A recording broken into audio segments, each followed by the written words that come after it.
قاضی ابو یوسف سفر سے واپس آ رہے تھے تو جوتا ٹوٹ گیا، جوتا ٹوٹ گیا، ایک جوتا پہنا ہوا دوسرا ہاتھ میں رکھا ہوا ہے۔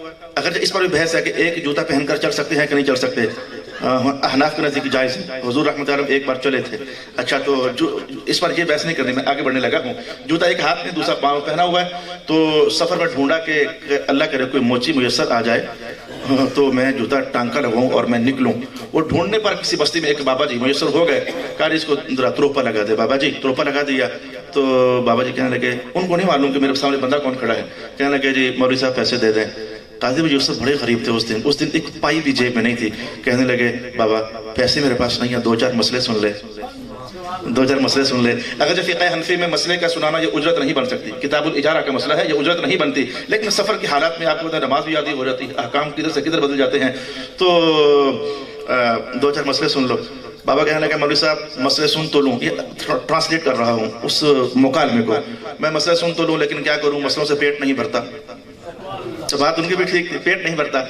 حضرت نے کہا اچھا پھر ایسا کہ تروپا اکھاڑ لے، پھر جو دھاگا تو نے لگایا ہے تو لے لے واپس۔ وہ اللہ کا کرنا ایسا ہوا، وہ بڑا بے مروت واقعہ ہوا وہ موچی، اس نے وہ دھاگا کھینچ لیا، دل پر بڑا صدمہ ہوا، دل ٹوٹا، یار مسافر تھا اور اندر کہتے مجھے تو پتہ ہے نا کہ اللہ نے مجھے کیا کیا نوازا ہوا ہے، یار اس نے کہ دھاگا بھی نہیں دیا مجھے، دل ٹوٹا۔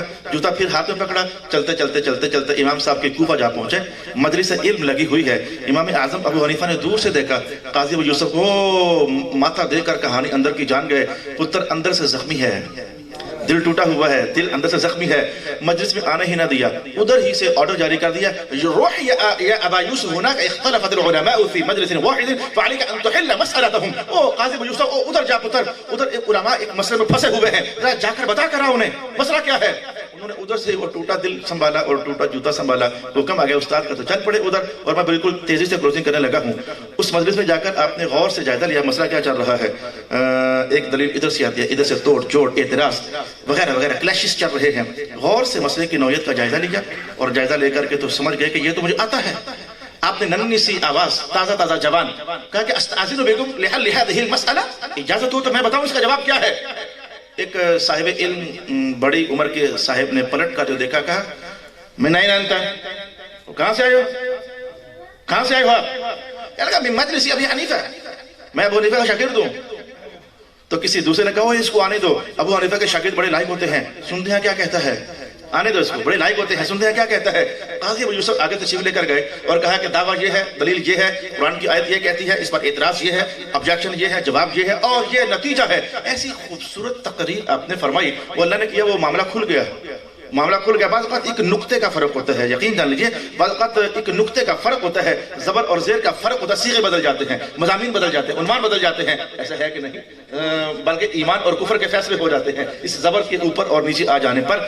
تو ان کا دل کھلا، روشن ہوا، خوش ہوئے، جو اس دور کے نعرے بنتے تھے لگا دیے، آفرین کہا، بلے بلے ہو گئی، اور اٹھا کر کے تو مجلس صدارت پر لے گئے۔ وہ قاضی ابو یوسف کو ٹوٹا ہوا دل بھول گیا، وہ ٹوٹا ہوا دل بھول گیا کہ کسی نے میرے ساتھ یہ رویہ کیا تھا کہ ٹانکا بھی ادھیڑ لیا تھا۔ وہ ایسی خوشی طاری ہوئی تو مجلس سمٹی، واپس آئے اور استاد صاحب کو سلام کیا۔ امام اعظم ابو حنیفہ تشریف فرماتے، بیٹھے تو کوئی بات چیت نہیں ہوئی۔ قاضی امام صاحب نے ایک جملہ بولا، میری اپروچ اس جملے تک تھی، وہ آپ کو بتانا ہے۔ ایک جملہ بولا، امام صاحب کہنے لگے ابو یوسف پتر، وہ جہاں تو پہلے گیا تھا نا وہ قدردان نہیں تھا، موچی بابا وہ قدردان نہیں تھا، اور جہاں سے اب ہو کر آئی ہونا یہ قدردان تھے۔ تو قدردان نہ ہونا اور قدردان ہونا اتر فرق ہوتا ہے۔ بس میں کہانی سمیٹ کر واپس آنے لگا ہوں۔ رب کائنات نے کہا من کیا احسان ایمان والوں پر، اور رسول سب کا ہے، سب کا ہے، احسان سب پر، کہا سب پر نہیں، اس لیے جب محمد آئے تھے تو قدر محمد کی تو ایمان والوں ہی نے پہچانی تھی نا، سب پر احسان نہیں ہے، قدر تو انہوں نے پہچانی تھی نا۔ جو قدر جانے گا، جو قدر پہچانے گا، اللہ کا خاص احسان بھی اسی پر ہوگا۔ یہ قدر شناسی ہے، یہ میں کہتا ہوں یہ وفاؤں کا ایک اہتمام ہے، یہ محبت کا ایک آستہ آپ نے قائم کیا ہوا ہے۔ اور رسول اللہ تو وہ ہیں، رسول اللہ تو وہ ہیں، آپ فرماتے ہوتے تھے میرا نام کو ایک بار بھی لے لینا تو اللہ کی رحمتیں 10 بار استقبال کرتی ہیں اس کا۔ میرا نام کو ایک بار لے لے، نہیں سمجھ آئی؟ بسم اللہ الرحمن الرحیم، من صلی علیہ واحدۃ، جس بندے نے مجھ پر ایک بار پڑھا درود و سلام، اتنا ہی تو کہا تھا اللہم صلی علی محمد۔ حضور کیا فرما رہے تھے؟ 10 بار رحمتیں اتریں گی، 10 گناہ معاف ہوں گے، اللہ کے یہ 10 بار بندہ قریب ہو جائے گا تو وہاں تو ایک نام لیا جائے محبت سے اور عقیدت سے۔ میں کہتا ہوں بندہ 10